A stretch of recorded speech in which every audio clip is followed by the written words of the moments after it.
Halo pemirsa, kembali lagi di One News Sore Akhir Pekan.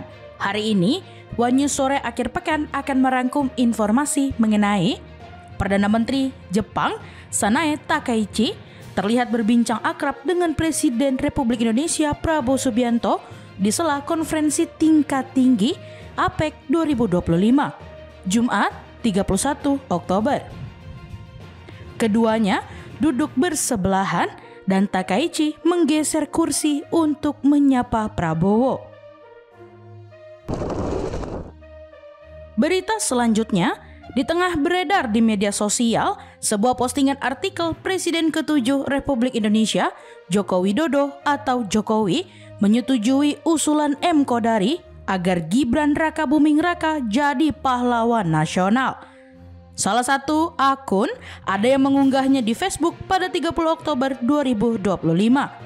Lantas, benarkah postingan artikel Jokowi setujui usulan Kodari agar Gibran jadi pahlawan nasional? Pemirsa, inilah One News Sore Akhir Pekan selengkapnya.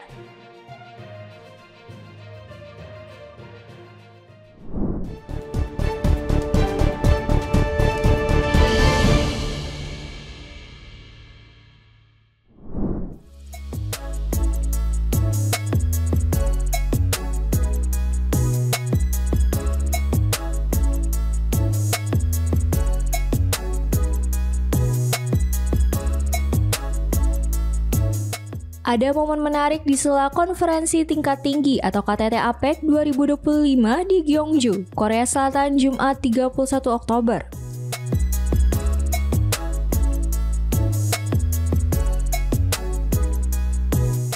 Perdana Menteri Jepang Sanae Takaichi terlihat mendekat dan berbincang akrab dengan Presiden Republik Indonesia Prabowo Subianto di tengah agenda resmi pertemuan para pemimpin ekonomi dunia.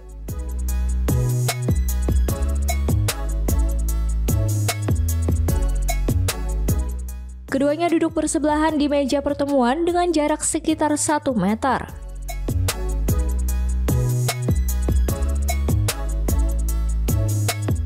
Di depan mereka terpasang tanda bertuliskan Indonesia dan Japan, sementara Menteri Luar Negeri Republik Indonesia Sugiono tampak berdiri di belakang kursi Prabowo.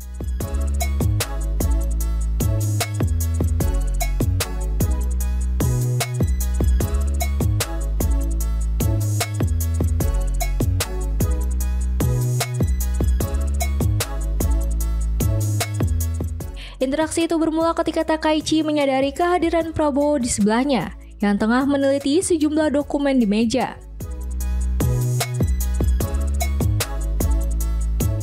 Takaichi kemudian menggeser kursinya mendekat untuk menyapa Prabowo. Prabowo membalas dengan gestur menjura, disambut senyum ramah dari Takaichi, lalu keduanya tampak berdiskusi singkat sambil menunjuk dokumen di meja. Kehadiran Prabowo di KTT APEC menjadi momentum diplomasi penting bagi Indonesia. Dalam forum tersebut, Prabowo menyerukan pentingnya memperkuat kerjasama ekonomi multilateral yang terbuka, adil, dan inklusif di antara negara anggota APEC. Ia menekankan bahwa pertumbuhan ekonomi yang tidak inklusif justru berpotensi menimbulkan perpecahan dan instabilitas.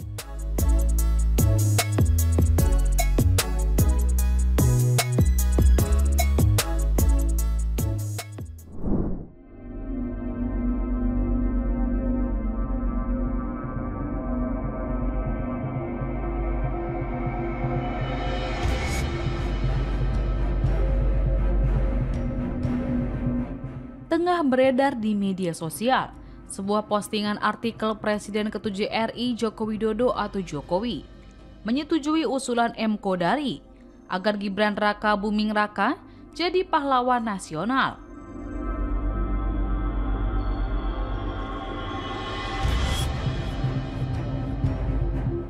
Salah satu akun ada yang mengunggahnya di Facebook pada 30 Oktober 2025.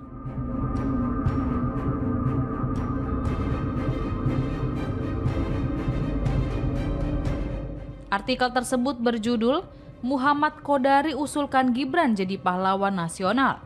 Jasanya sudah banyak buat bangsa dan negara, melebihi Soekarno dan Soeharto.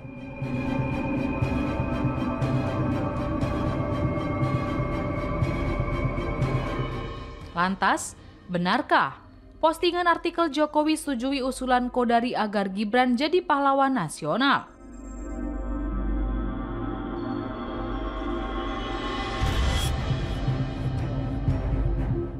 Setelah melalui penelusuran, ternyata postingan artikel Jokowi setujui usulan M. Kodari agar Gibran jadi pahlawan nasional adalah hoaks.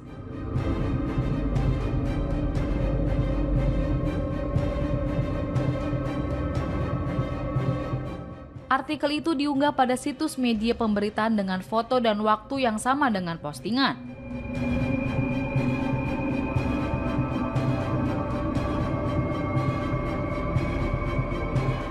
Namun, dalam artikel asli berjudul "Hari ini sidang gugatan ijazah SMA Gibran" digelar di PN Jakarta Pusat.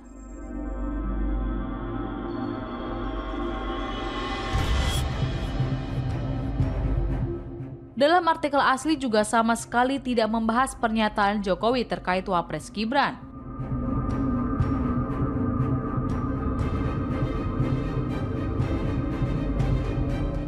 Artikel asli tidak membahas usulan Kodari agar Gibran menjadi pahlawan nasional.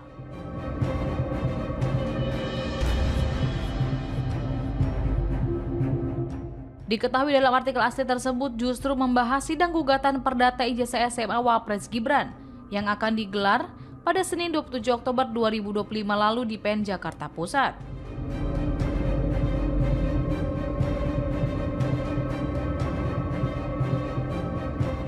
Sehingga, postingan artikel mantan Presiden Jokowi setujui usulan M. Kodari agar Gibran Raka Buming Raka jadi pahlawan nasional adalah hoaks.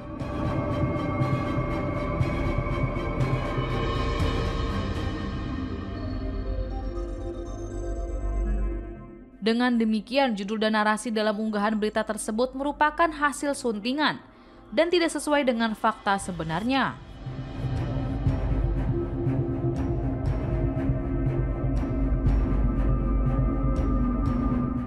Melihat beredar berita hoaks yang menyebar di media sosial, masyarakat diimbau untuk berhati-hati dalam mempercayai sebuah artikel.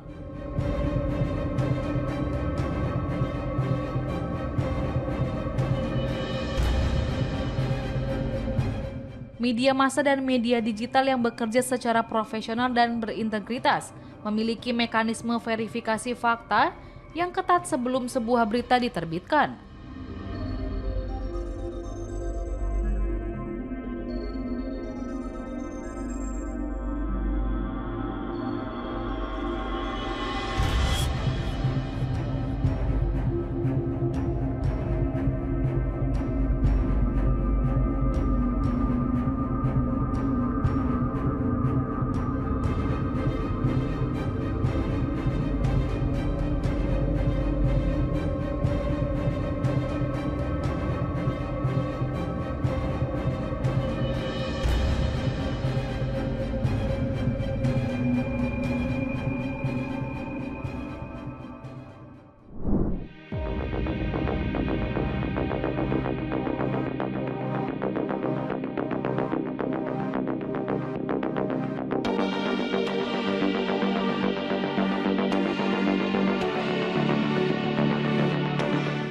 Ketua Umum PDI Perjuangan sekaligus Presiden kelima Republik Indonesia, Megawati Soekarno Putri, mengingatkan pemerintah agar berhati-hati dalam menganugerahkan gelar pahlawan nasional kepada tokoh manapun.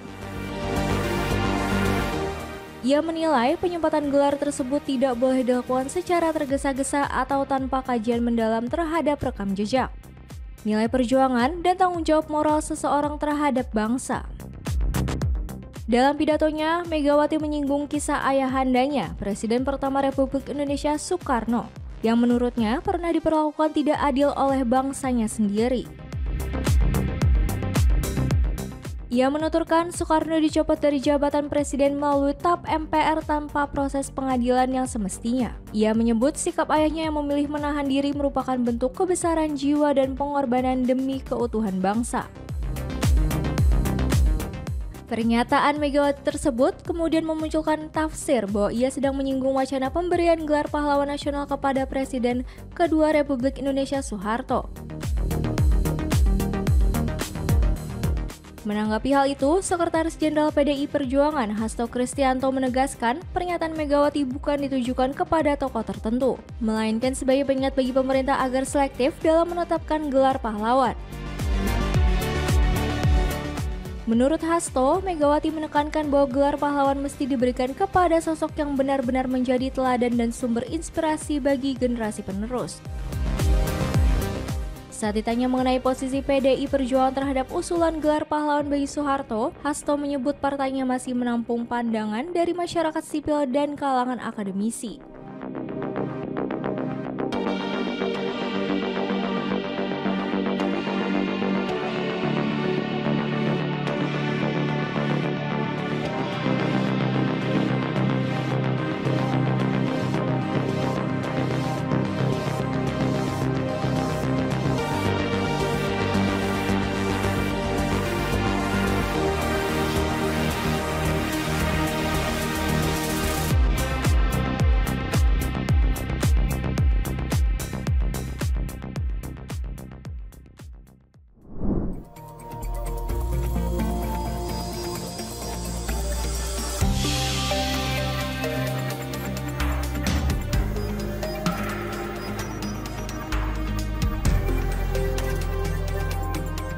Ketua Harian Partai Gerindra, Sufmi Dasko Ahmad, mengaku belum mendapat informasi resmi terkait rencana relawan Projo bergabung dengan Gerindra. Meski demikian, Dasko menegaskan Gerindra selalu terbuka terhadap dukungan dari berbagai pihak. Dasko hadir pada hari pertama Kongres 3 Projo beberapa saat setelah Ketua Umum Projo Budi Aris Setiadi membuka forum yang diikuti ratusan relawan.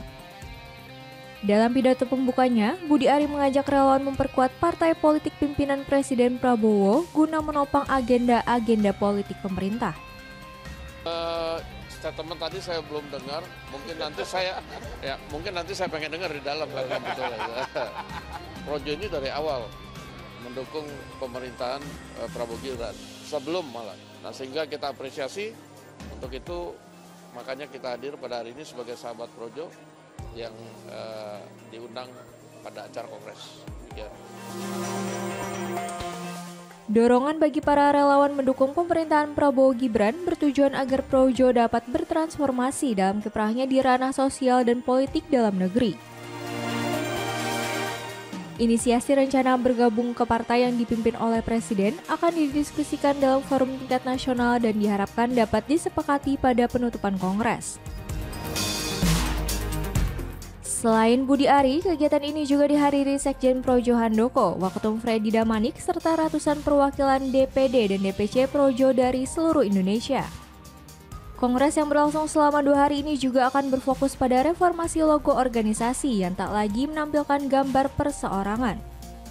Budi Ari menyatakan nama Projo ke depan tidak lagi berarti Pro Jokowi, melainkan Projo untuk rakyat yang diambil dari bahasa Sanskerta dan Jawa kuno.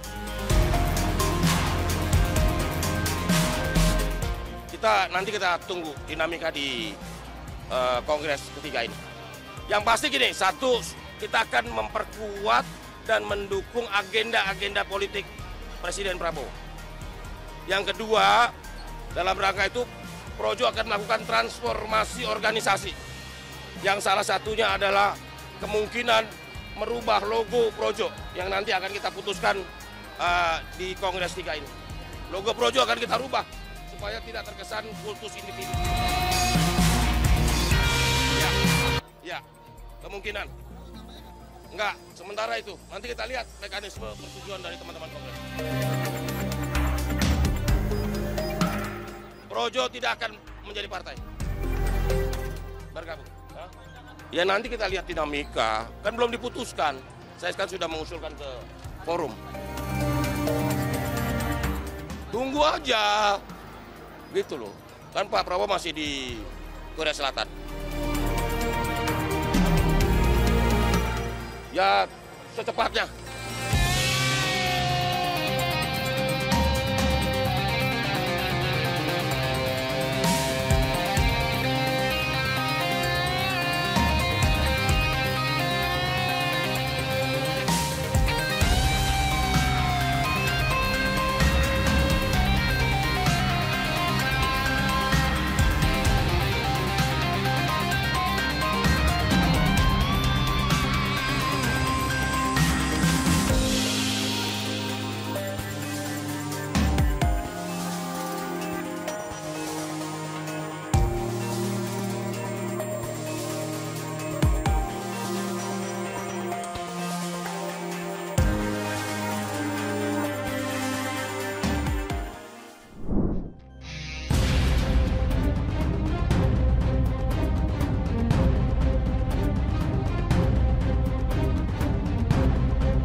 Beginilah proses pemasangan torpedo pada kapal selam tanpa awak buatan anak negeri sebelum uji tembak. Torpedo seberat hampir 300 kg itu dipasang pada sisi kanan luar KSOT-002, dibantu 2 tim penyelam dan para ahli. Setelah 30 menit proses loading, kapal selam otonomi tanpa awak bersiap ke posisi untuk meluncurkan torpedo ke target yang telah ditentukan. Menteri Pertahanan Republik Indonesia Syafri Samsudin langsung mengerahkan operator pengendali kapal selam untuk meluncurkan torpedo ke sasaran. Dengan kecepatan tinggi, torpedo bermanuver di dalam air untuk mencapai target. Menhan Syafri menyampaikan rasa bangga Presiden Prabowo setelah menyaksikan via telekonferensi uji tembak torpedo KSOT 002. Menurut Menhan, Presiden berpesan agar KSOT berhasil dan sukses diproduksi massal. Persiapan peluncuran dan penembakan kapal selam otonomus yang kita panggilkan KSOT. Perlu saya informasikan kepada teman-teman media bahwa hari ini mengikuti langsung melalui teknologi komunikasi mengenai perencanaan hari ini dan juga pelaksanaan penembakan dari KSOT yang kita sudah lihat sendiri merupakan satu peluncuran perdana KSOT dan penembakan perdana dari torpedo yang kita buat sendiri oleh awak di PT PAL. Direktur Utama PT PAL, Kaharudin Jenot, menyatakan KSOT sudah siap diproduksi massal. Hingga tahun depan ditargetkan 30 unit KSOT akan selesai untuk menjaga wilayah perairan Indonesia. Kemudian produksi juga seluruhnya dengan tingkat TADN lebih daripada 50%. Mesin penggerak dan lain sebagainya, mesin penggerak dan lain sebagainya. Jadi kita menggunakan alat-alat equipment yang ada dijual di pasaran dalam negeri, kemudian kita ubah menjadi military spec dan marine use. Demikian. Mungkin Pak Kasal bisa kasih komen setelah melihat uji coba penembakan tadi sama ingin tanya. KSOT pertama kali dikenalkan ke publik saat hari ulang tahun ke-80 TNI di Monas, Jakarta. Sejak saat itu, kapal selam tanpa awak dengan kandungan bahan dasar dalam negeri yang mayoritas menjadi kebanggaan. KSOT sendiri mampu menjelajah bawah laut dengan kecepatan maksimal 20 knot. Dengan waktu tempuh 72 jam, KSOT dapat menjangkau hingga 203 miles.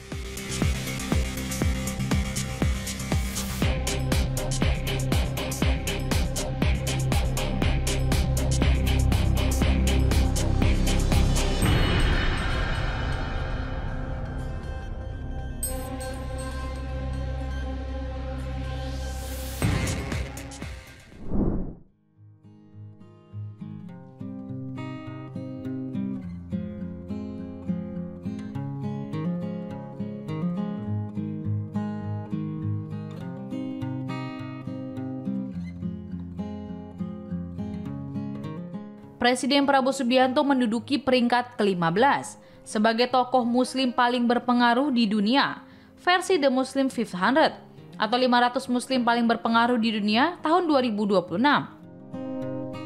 Adapun Prabowo mengalami naik secara peringkat di mana pada tahun 2025 menduduki posisi ke-18. Prabowo diketahui masuk dengan beberapa pemimpin dunia lainnya seperti pemimpin tertinggi Iran Ayatollah Ali Khamenei dan Presiden Turki Recep Tayyip Erdogan. Selain Prabowo, terdapat pemimpin dari negara Asia Tenggara yang turut masuk dalam peringkat tersebut, yakni Perdana Menteri Malaysia Anwar Ibrahim. Sementara peringkat pertama ditempati oleh Emir Qatar, Tamim bin Hamad Al Thani. Ternyata, Prabowo bukan satu-satunya orang Indonesia yang masuk sebagai tokoh muslim berpengaruh.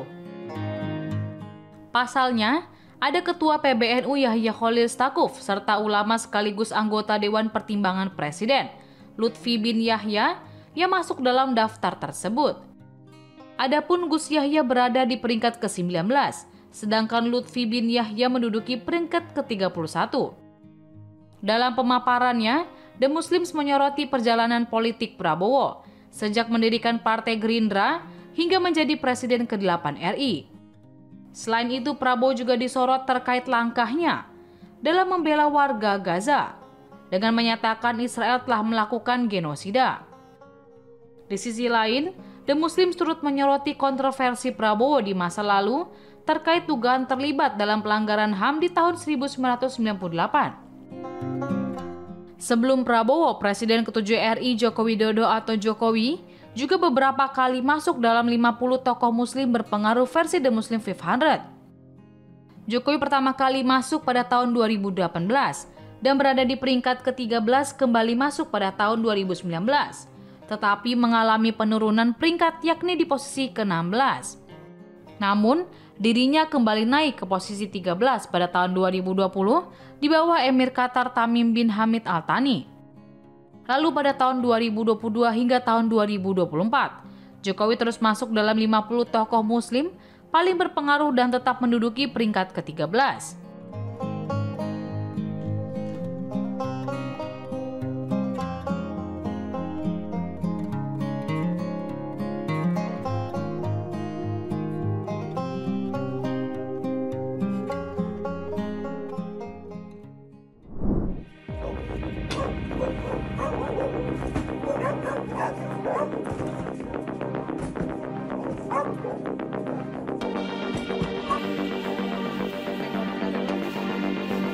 Polisi Peru melakukan operasi penyamaran bertema Halloween pada Jumat 31 Oktober yang berujung pada penangkapan 3 tersangka dan penyitaan barang bukti yang diduga merupakan kokain.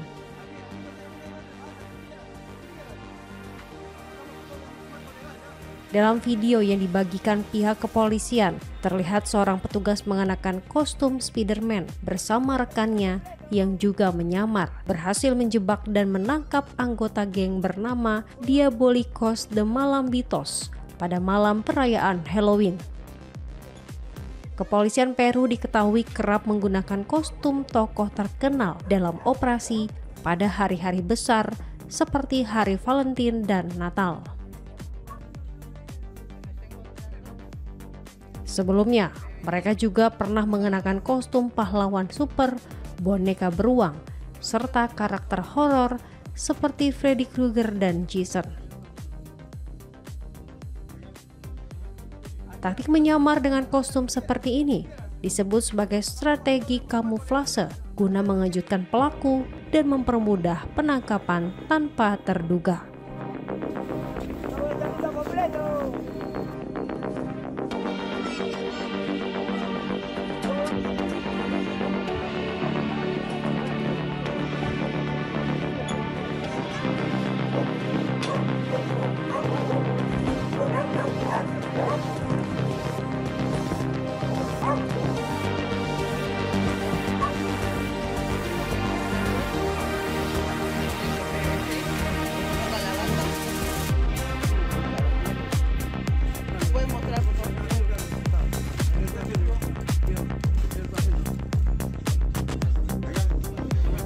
Aquí pasamos una vez en aquí quieras.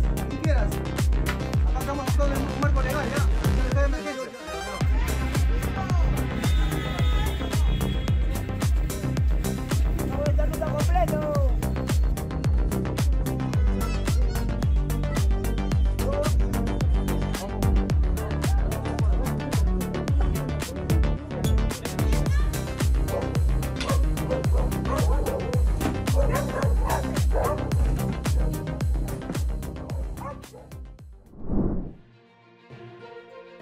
Demikian informasi yang dapat kami sampaikan pemirsa. Terima kasih telah bergabung bersama kami. Sampai jumpa di One News Sore akhir pekan berikutnya. Setiap pukul 7 malam hanya di kanal YouTube TV One Newscom.